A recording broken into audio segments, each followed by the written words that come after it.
मित्रों, दिल्ली सल्तनत के राजवंश का क्रम। दिल्ली सल्तनत के राजवंश का क्रम, यह क्वेश्चन बहुत ही इम्पोर्टेंट है, इसलिए इसको बहुत ध्यान से सुनिएगा।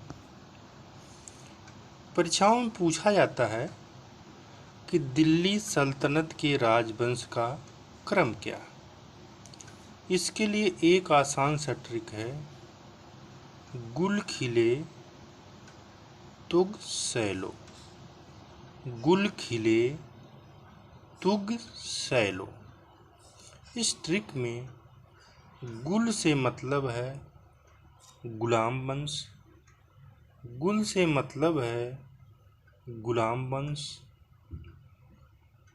मित्रों, मोहम्मद गौरी ने भारत में तुर्क राज की स्थापना की।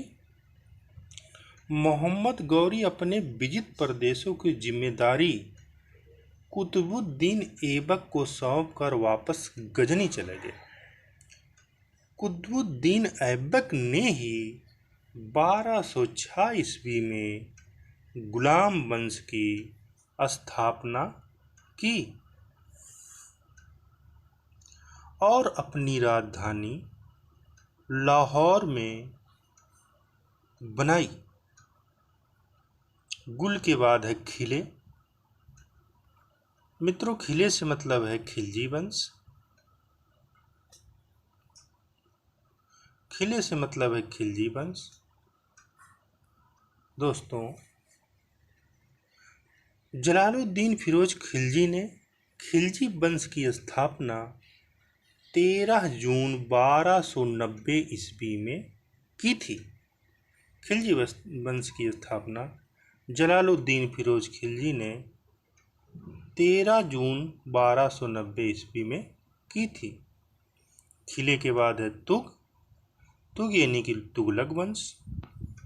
तुग का मतलब है तुगलक वंश। मित्रों, गाजी मलिक 8 सितंबर 1320 ईस्वी में गयासुद्दीन तुगलक शाह गाजी के नाम से राजगद्दी पर बैठा और तुगलक वंश की स्थापना की।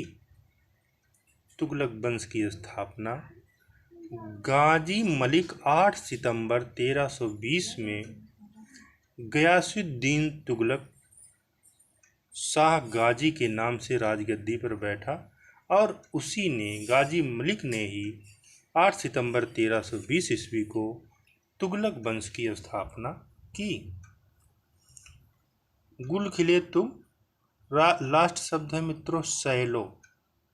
सैलो से मतलब है सै से सैयद वंश। सै से सैयद वंश। सैयद वंश की स्थापना खिज्र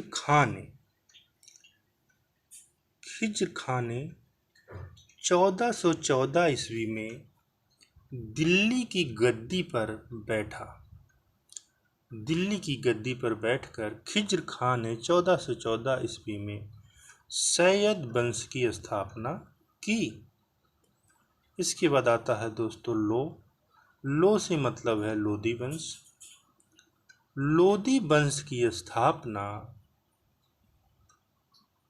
बहलोल लोदी ने 10 अप्रैल 1451 ईस्वी को किया था।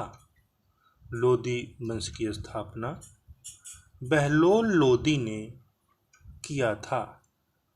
इस प्रकार मित्रों, दिल्ली सल्तनत के राजवंश के क्रम गुल खिले तुग सैलो से गुलाम वंश, खिलजी वंश, तुगलक वंश, सैयद वंश, लोदी वंश का क्रम और इन सबके संस्थापकों के नाम आप आसानी से याद कर रख सकते हैं। मित्रों, अगर ये ट्रिक पसंद आई हो तो चैनल को लाइक शेयर और सब्सक्राइब अवश्य कर दीजिएगा। धन्यवाद।